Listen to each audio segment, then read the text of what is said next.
저희가 교독한 오늘 본문의 말씀 중심으로 하나의 몸과 많은 지체라는 제목으로 함께 은혜 나누겠습니다.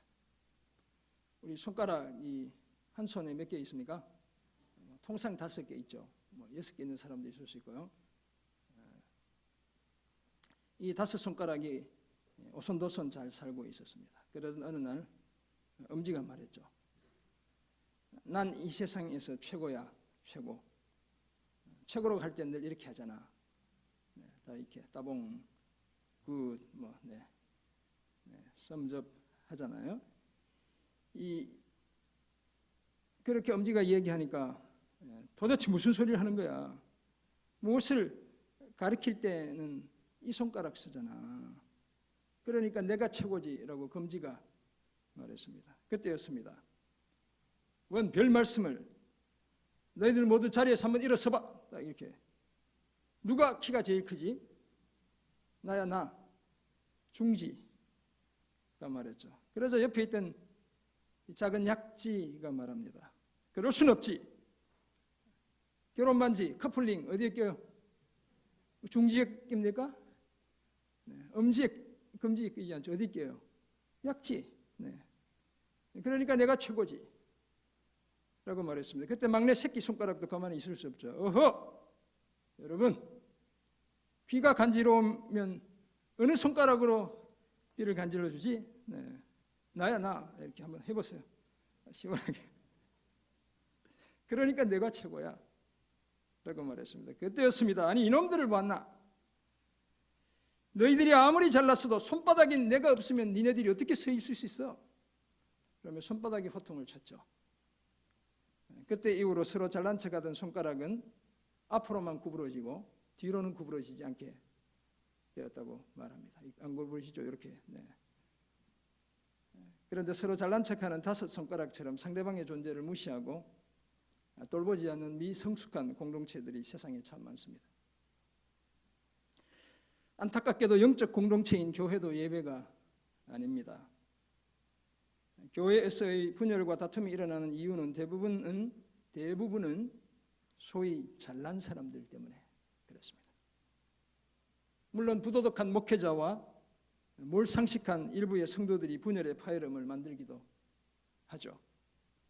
하지만 대부분의 경우 상대방의 존재와 그 다름을 인정하지 않고 수용하지 않는 똑똑한 사람들, 잘난 척하는 사람들, 그 사람들이 문제의 원인이고 분쟁의 원인이죠. 저희가 교독한 본문 이 편지로 서번해진 고린도 교회가 바로 그런 교회였습니다. 이 교회에 보낸 편지예요. 이게 그냥 세상에 보낸 편지가 아니고 잘난 사람들이 교회 안에 너무 많았죠. 세상적인 부와 명예를 자랑하는 것은 물론이고 하나님이 은혜의 선물로 주신 영적 은사들을 가지고 서로 자랑했습니다. 그런 저들을 향해 사도 바울은 오늘 본문 고린도전서 12장 12절에서 27절을 통해 몸은 하나, 지체는 여럿이라는 사실을 상기시켜 주었습니다. 하나의 몸에 많은 지체가 있다는 사실을 계속해서 이야기하고 있죠. 왜냐하면 각 지체의 고유한 역할을 서로 인정하고 서로 배려하고 돌보며 공동체적 연대의식을 쌓아가기를 기대했기 때문이었습니다. 이런 사실을 말씀하는 오늘 본문을 통해 우리는 성령의 은사와 관련해 다음과 같은 몇 가지 사실을 발견합니다. 먼저 몸은 하나입니다. 그리스도의 몸된 교회, 하나의 공동체죠. 그리고 몸엔 많은 지체들이 있습니다. 그리고 그 지체들마다 실제 고유한 역할, 기능이 있습니다. 이 3가지를 본문을 통해 한번 생각해 보려 합니다. 성도들이 받은 은사는 성령이 각 사람에게 나눠주신 것이죠. 이 사람에겐 병 고치는 은사를 주셨다면 저 사람에겐 지혜의 말씀을 주셨습니다. 욕심 많은 스크루지 영감처럼 한 사람이 모든 것을 다 소유할 수는 없습니다. 은사의 편중이나 획일화는 결코 하나님의 뜻이 아닙니다. 누구에게 모든 은사가 주어지는 것, 누구나 부러워하는 똑같은 은사를 다 가지는 것, 이건 하나님의 뜻이 아니라는 거예요. 오늘 본문은 그 사실을 분명하게 보여줍니다. 각 사람에게 저마다의 은사를 주신 목적은 우리가 지난번 보았지만 교회를 유익하게 하기 위함이라고 말씀했죠. 이 유익하게 하다는 것은 페로라는 헬라어가 사용되고 있는데 숨은 함께, 페로는 나르다는 뜻을 갖고 있거든요. 함께 나르다는 뜻을 갖고 있어요. 유익하게 하다는 이 말이 짐을 함께 나르는 것, 이것을 그려내고 있죠. 그러므로 성령의 역사를 통해 성도들에게 은사를 주신 것은 공동체 안에서 여러 지체들이 함께 일하게 하기 위한 것입니다. 따라서 함께 일하며 그리스도의 몸된 교회를 온전하게 세워가야 합니다. 그러기 위해 몸은 하나지만 지체가 여럿이라는 사실을 늘 잊지 않아야 됩니다. 아울러 각 지체의 그 고유한 역할을 인정하고 서로 배려하고 돌봐야 됩니다. 그래야 교회가 진짜 그리스도의 몸이라는 사실을 세상에 드러낼 수 있습니다. 저희끼리 막 치고받고 막 시끄럽고 막 이상한 일 벌이고 이런 데가 아니라 정말 그리스도의 몸이라는 사실을 세상 가운데 드러낼 수 있습니다. 이런 사실을 말씀하는 오늘 본문을 통해 은사와 관련해서 우리는 다음과 같은 몇 가지 사실을 발견하고 또 도전받고 은혜 나누기 원합니다. 먼저 몸은 하나입니다. 오늘 본문 12절이 그 사실을 말씀하죠. 이렇게 기록되어 있습니다. 몸은 하나인데 많은 지체가 있고 몸에 지체가 많으나 한 몸인과 같이 그리스도도 그러하니라. 아멘. 여기서 몸은 교회 공동체를 가리킵니다. 교회는 그리스도를 머리로 하는 그리스도의 몸이죠. 그래서 그리스도의 몸된 교회, 우리가 흔히 이렇게 표현합니다. 따라서 그렇다면 이 몸은 아주 소중하고 심지어 존귀한 존재입니다. 교회가 바로 그런 겁니다. 저와 여러분이 바로 그런 존재죠. 물론 교회 자체가 그리스도의 물리적인 몸은 아니죠. 하나의 집합체로서 유기적인 몸을 나타내는 겁니다. 바울은 단순한 물리적 결합을 넘어 그리스도 안에서의 풍성한 다양성과 심오한 하나됨을 내다보았습니다. 그러니까 variety 한 것과 unity 한 것을 내다보게 된 겁니다. 모든 그리스도인은 성령을 통해 한 몸이 되어 그리스도와의 연합에 동참하게 됩니다. 그러므로 다양성과 연합은 그리스도 안에서 이루어지는 자연스러운 현상이자 교회의 본질적인 모습이기도 합니다. 다양하지만 하나 된 것, 이게 교회의 모습, 또 자연스러운 우리의 연합의 모습이라는 거예요. 그런데 그리스도인들이 풍성한 다양성 속에서도 심오한 연합을 가능하게 하는 확실한 요소가 하나 있죠. 아주 오래전 89년도 일인데 제가 직장에서 신입사원 연수를 받을 때 경남 온산에 있는 한 금속 재련 공장을 방문한 적이 있습니다. 초등학생 손바닥 정도만한 수많은 금괴가 그 공장 한 구석에 가득 채워져 있는 거예요. 물론 가져갈 수 없는 거죠. 순도 99.99%라는 선명한 마크가 글자가 거기 새겨져 있었어요. 불순물이 섞여 있는 광석에서 금으로만 구성된 금괴를 만들어내기 위해서는 당연히 그 재련의 과정을 거쳐야 합니다. 거기서 불순물이나 다른 광물이 다 제거되고 순수한 금만 남게 되죠. 그것을 주물틀에 부어가지고 금괴를 만들게 되는 겁니다. 그렇게 나온 금에 99.99라는 숫자를 새기게 되죠. 이와 같이 우리를 그리스도 안에서 온전히 하나 되게 하는 용광로와 같은 역할을 하시는 분이 계시죠. 그분이 바로 성령 하나님입니다. 13절에 따르면 유대인이나 헬라인이나 종이나 자유인이나 다 한 성령으로 세례를 받아 한 몸이 되었다. 이렇게 말씀하고 있죠. 심지어 뭐라고 이야기합니까? 다 한 성령을 마시게 하셨다 라고 말씀하고 있어요. 여기서 한 성령으로 세례를 받는다는 것은 같은 성령으로 세례를 받는다 이렇게 뜻할 수도 있고요. 한 성령 안에서 세례를 받는 것. 그러니까 한 성령으로 할 때 이제 헬라어 전치사가 n이라는 단어가 사용되고 있어요. 그러니까 영어로 하면 in으로 번역할 수 있는 거예요. 또는 with 뭐 이렇게 번역할 수도 있겠어요. 한 성령으로 세례를 받는다는 것은 한 성령 안에서 세례를 받는 것 또는 한 성령으로 세례를 받는 것. 그래서 이 n은 in, with, by 이렇게 영어로 번역하면 전치사를 그렇게 번역할 수 있어요.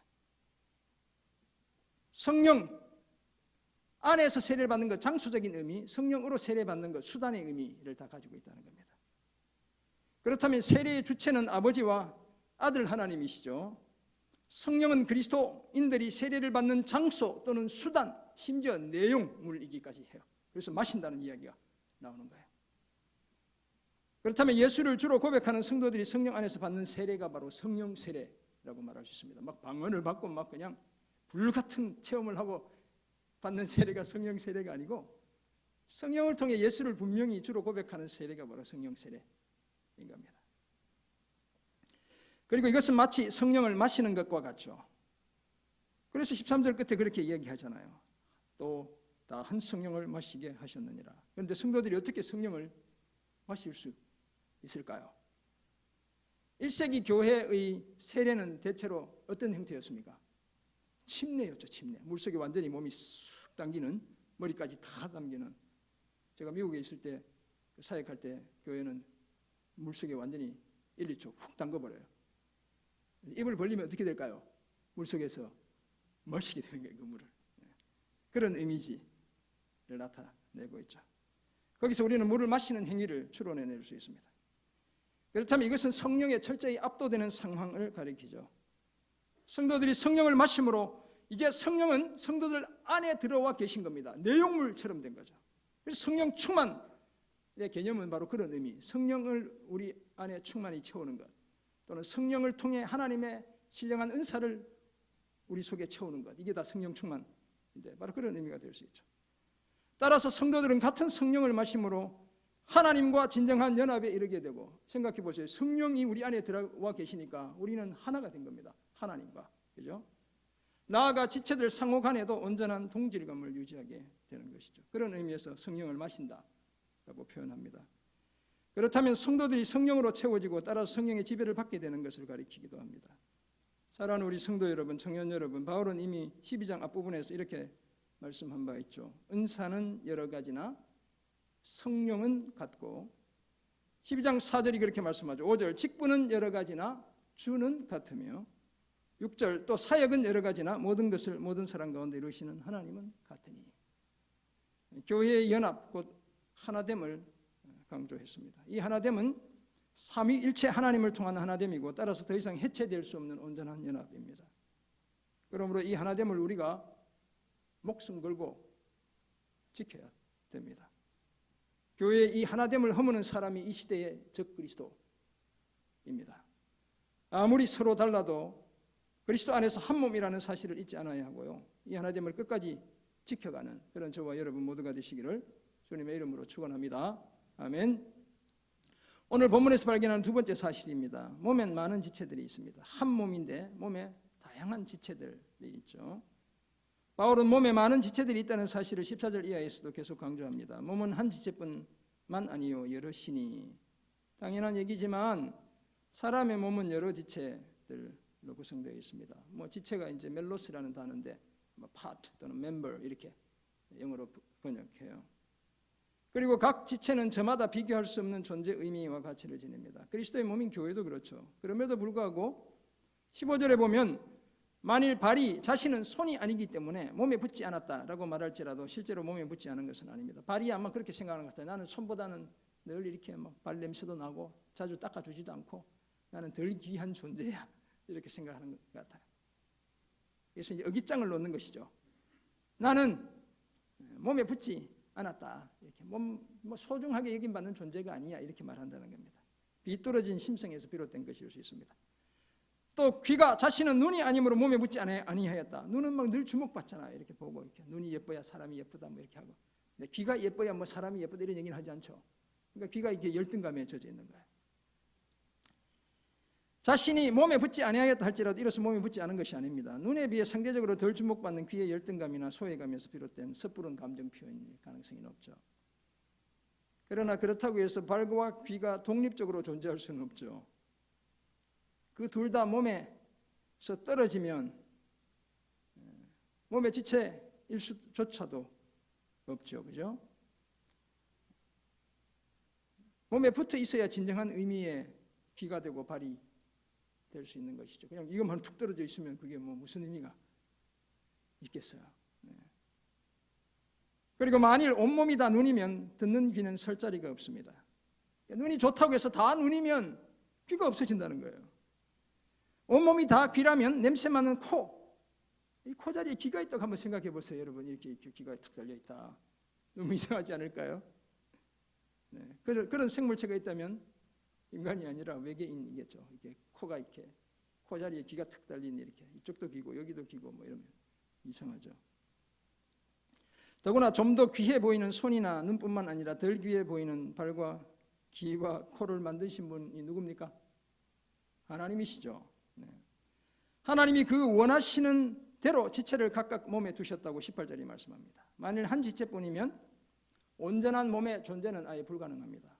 다 김윤한이면 이 공동체가 불가능하죠. 저 같은 사람이 다 여기 다 가득 찼다고 생각해봐요. 얼마나 힘들겠어요. 주님이 얼마나 이상하게 생각하시겠어요. 서로 다른 사람이 모여서 이렇게 아름다운 교회를 만들어가는 겁니다.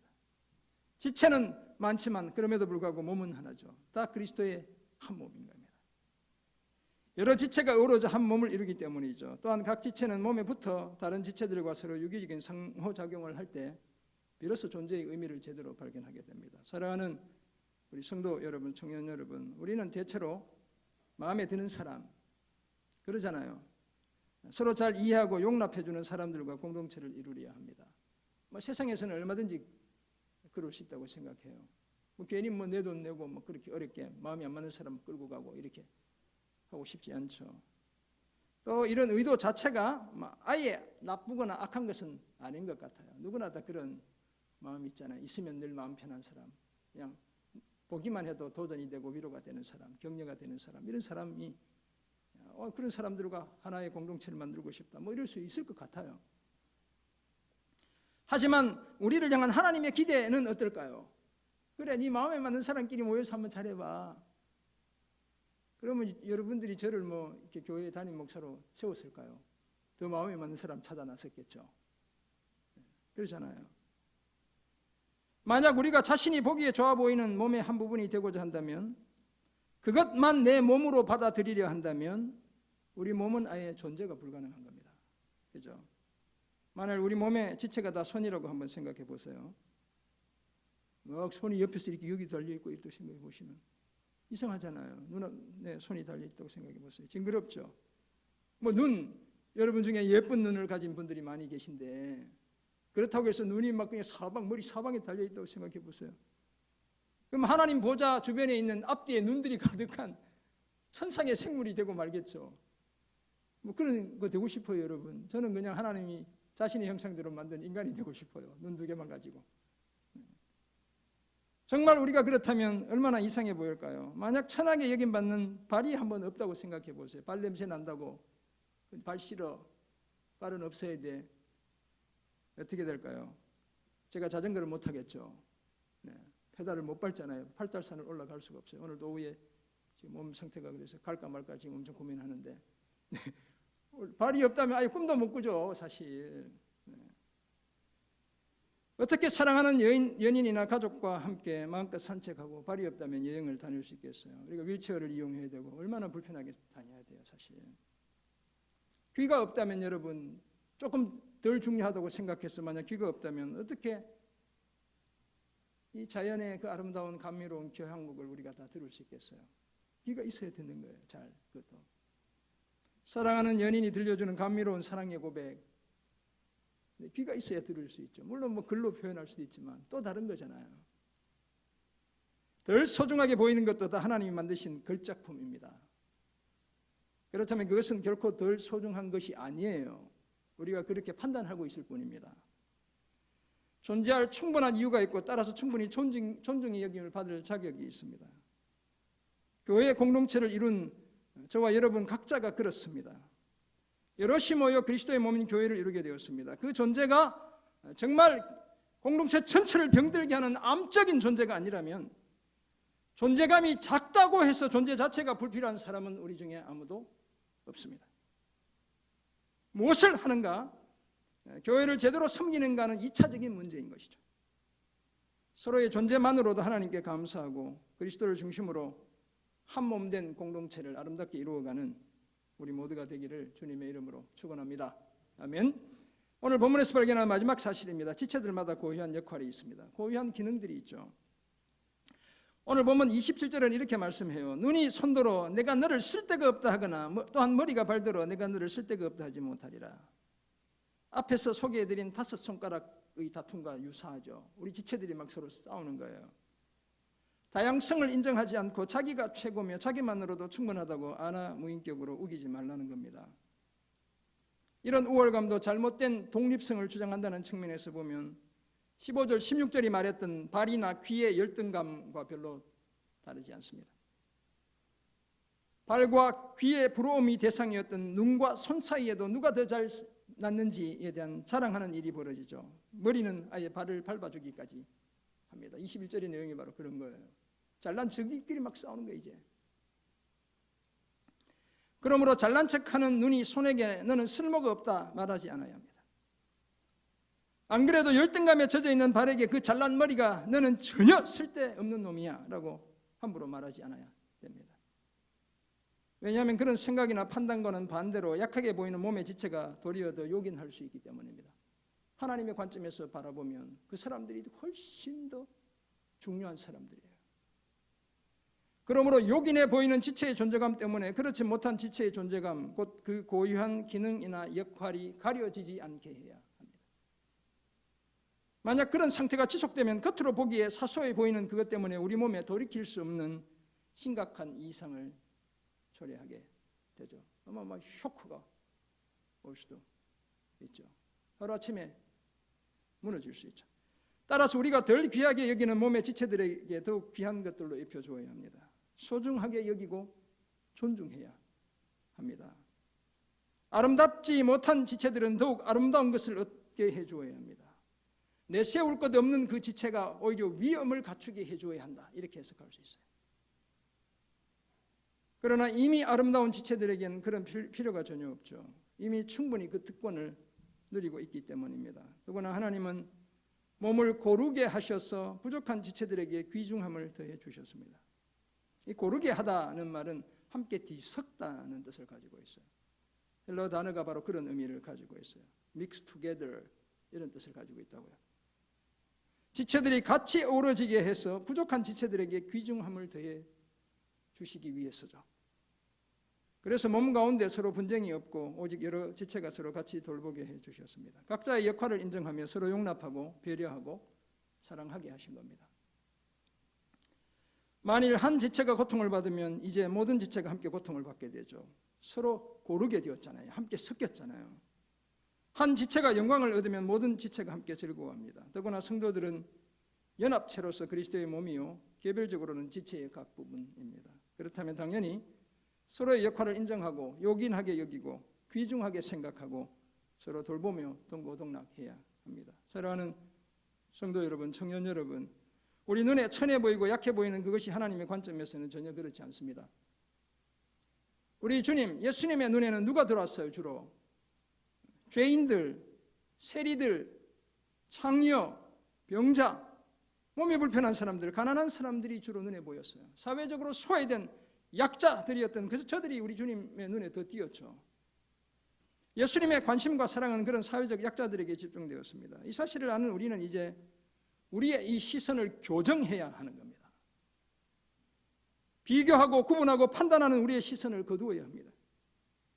상대적으로 소외된 그 지체들이 우리의 시선 안에 들어와야 하는 겁니다. 배려하고 용납하고 사랑하며 돌보아야 할 그 지체들이 우리의 시선을 꽉 채울 수 있어야 합니다. 그래야 우리 교회가 폭발적인 복음의 능력을 드러낼 수 있어요. 그래야 우리 교회가 그리스도의 몸으로서 제대로 기능할 수 있습니다. 세상의 빛과 소금의 역할을 제대로 감당해 낼 수 있죠. 그냥 내 좋은 사람만 내 시선에 가득 채워서 그 사람들하고 즐겁게 놀고 있다면 세상에 이기적인 공동체랑 교회랑 뭐가 다르겠어요? 진정한 하나됨은 기쁨도 슬픔도 영광과 수치도 다 함께 나눌 때 가능한 겁니다. 사실 공동체에서 가장 무서운 적은 무관심이죠.